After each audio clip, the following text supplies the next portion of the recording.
नमस्कार, मैं सवार भूमि से रोहित शर्मा। बिहार की सरकार नीतीश कुमार बड़े बड़े होर्डिंग लगा रहे हैं पटना की सड़कों पर, यह बताते हुए कि वह 10 लाख रोजगार देंगे और 10 लाख रोजगार सृजित करेंगे। सराहनीय कदम है, लेकिन सवाल है ये किसको मिलेगा?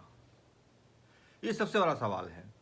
सत्ता अपने पायदान को मजबूत करने के लिए अपने ही समर्थक, अपने ही भरोसे के लोगों को इन पदों पर क्या बहाल करेगी, अथवा बिहार के तमाम युवाओं के लिए एक समान अवसर प्रदान करेगी इस नौकरी और रोजगार के मामले में संदर्भ में। अक्सर देखा जाता है सत्ता पक्ष अपने ही चहेतों को रोजगार देती है, नौकरियां देती है, और जब कोई आम छात्र निराश हो जाता है या इसके खिलाफ सवाल उठाता है तो वह लाठी चलाती है, डंडे चलाते हैं, छात्राओं के दुपट्टे खींचे जाते हैं, सड़कों पर घसीटे जाते हैं, यहाँ तक कि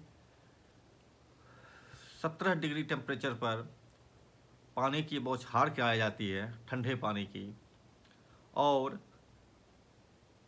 शरीर के ऊपर लाठियों का वार होता है। लोग स्पष्ट कहते हैं बिहार पुलिस ट्रेंड नहीं है।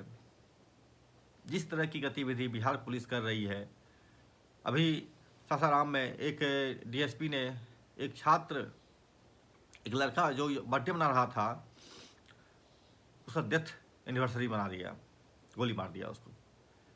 सवाल है आखिर पुलिस को हो क्या गया है? आखिर ये सत्ता का शपथ लेता है या संविधान का? संविधान के दायरे में चलना पसंद करते हैं ये, या सत्ता के इशारे पर नाचना पसंद करते हैं? ये सबसे बड़ा सवाल है। कुछ दिन पहले ही जब सत्ता में बीजेपी नहीं थी, बीजेपी के साथ नीतीश कुमार का गठबंधन नहीं था, इसी बीजेपी के एक रैली में ज़बरदस्त लाठीचार्ज हुआ और बीजेपी के नेताओं कार्यकर्ताओं को बुरी तरह से पीटा था। सवाल है सत्ता के इशारे पर नाचने वाले ये पुलिस तंत्र आखिर किसके लिए है? हम बात कर रहे हैं बीपीएससी के छात्रों का, जो लगातार आंदोलन कर रहे हैं, अपनी बात को उठा रहे हैं, और हर दिन, आज 21वां दिन है, धरना पर बैठे हुए हैं। इसके 3 केंद्र बन गए हैं। एक पप्पू यादव हैं, एक प्रशांत किशोर हैं, और एक हिमांशु सर हैं। हिमांशु सर छात्रों से डायरेक्ट जुड़े हुए हैं, और चूँकि वो शिक्षक रहे हैं, छात्रों को पढ़ाते हैं, इसलिए उनके साथ ज़्यादा छात्र दिखते भी हैं। लेकिन सवाल यही उठता है कि आखिर छात्र सड़कों पर क्यों हैं? ये ककराटी ठंड, जहाँ पर आदमी रजाई से निकलना नहीं चाहता, जहाँ आदमी बाहर निकलते ही ठंड, कपकपाती ठंड से पाला पड़ता है, हाथ कांपते हैं, वो उस जगह पर रात बिताते हैं ये छात्र खुले आसमान के नीचे, नाले के पास। गर्दनी बाग जो धरना स्थल बनाया गया है, वो धरना स्थल कम और आंदोलन कब्रिस्तान ज़्यादा है। वहाँ आप जाते हैं, धरना में बैठते हैं, ना तो कोई आपकी बात सुनने वाला है, ना ही कोई बात आपका जानने वाला है। आप आते हैं, चीखते हैं, चिल्लाते हैं, बोलते हैं, कोई नहीं आता, कोई नहीं सुनता, कोई नहीं देखता। आखिर ये कब्रिस्तान क्यों? अगर कोई व्यक्ति जैसे प्रशांत किशोर गांधी मैदान के गांधी स्टेच्यू के नीचे, प्रतिमा के नीचे धरना में बैठे हुए थे, उन्हें रात में 3 बजे भोर में उठा दिया गया, अरेस्ट करके ले जाया गया। पूरे दिन कल पटना में अफरा तफरी का माहौल रहा, छात्र इधर से उधर भागते फिरते रहे, पुलिस इधर से उधर दौड़ती रही, लाठीचार्ज हुआ, बहुत सा चीज़ हुआ। अंत में प्रशांत किशोर को छोड़ दिया गया। सवाल है छात्र कहाँ है? छात्र के सवाल कहाँ हैं? छात्र का एकमात्र सवाल है री एग्ज़ाम। री एग्ज़ाम एक ज़रूरी मसला इसलिए बन जाता है कि जब आप एक ही परीक्षा 2 अलग अलग समय में करते हैं, 2 अलग अलग प्रश्न पत्र पर करते हैं, तो निश्चित तौर पर यह सबसे बड़ा घपला होता है।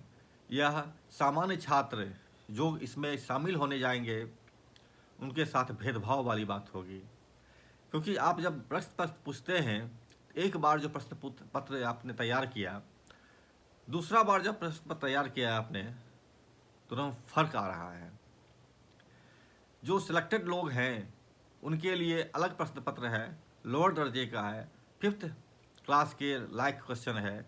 कई क्वेश्चन तो गलत पूछे जाते हैं, पूछे गए हैं अभी के परीक्षा में, बीपीएससी परीक्षा में। सवाल है, बीपीएससी के जो प्रश्न सेटर हैं, जो प्रश्न सेट करते हैं, क्या वो अयोग्य हैं? सवाल ये भी उठता है कि अगर आप अयोग्य है बीपीएससी के क्वेश्चन तैयार करने वाले अगर, तो फिर वो योग्य छात्र कहाँ से लाएंगे?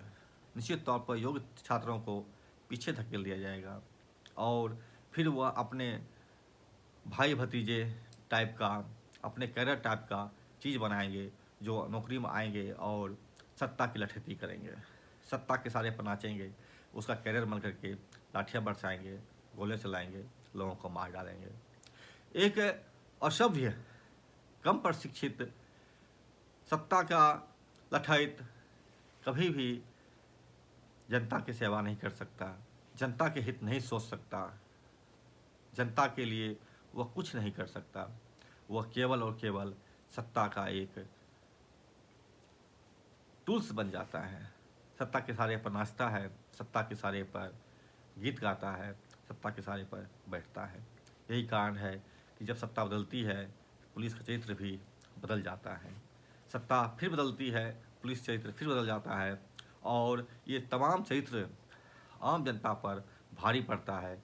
इसीलिए पड़ता है कि आप कोई अधिकारी नहीं चुन रहे होते हैं, आप संविधान के दायरे में कोई संवैधानिक संस्था पर एक अधिकारी नहीं चुन रहे होते हैं, आप चुन रहे होते हैं अपना लठैत, अपना कैडर। और जब अपना कैडर सुनते हैं, जनता की आवाज़ कहाँ सुनी जाएगी?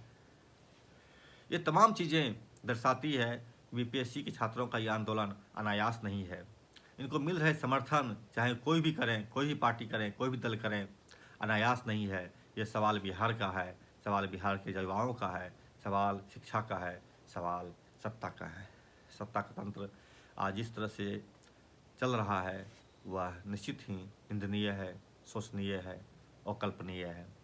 बीपीएससी के चेयरमैन पर ऑलरेडी अपराध के आरोप लगे हुए हैं, विजिलेंस डिपार्टमेंट की ओर से ही लगाए गए हैं। सवाल उठता है कि जब आप इन संस्थाओं के ऊपर जब आप एक आपराधिक प्रवृत्ति के व्यक्ति को रखेंगे, तो स्वच्छ छवि के लोग कहाँ से लाएंगे?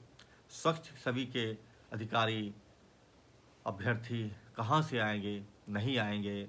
और जब ये नहीं आएंगे तो जनता पर एक नया भार होगा, जनता का शोषण होगा, जनता पर लाठियाँ चलेगी, जनता पर गोलियाँ चलेगी और जनता त्राहिमाम करेगी। आंदोलन इसी बात का दर्शाता है। नमस्कार, मैं समरभूमि से रोहित शर्मा। चलो देखिए, लाइक कीजिए, शेयर कीजिए और हमसे जुड़े रहिए।